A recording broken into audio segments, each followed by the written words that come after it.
Magandang hapon po, no? So ito lang yung update sa ating mga tanim dito.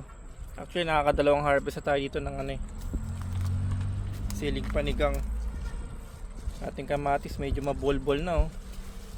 Yan talaga pala ng tangkay pala, no? Pabagsak na siya, oh. Pero ito yung medyo interesting dito, guys, kasi yung ating talong. Actually ito na yung talong natin, oh. Wow! Ayun, oh.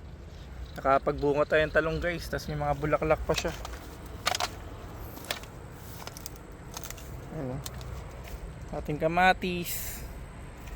Yan, sarap na sausawan yan, no? Pang sausawan.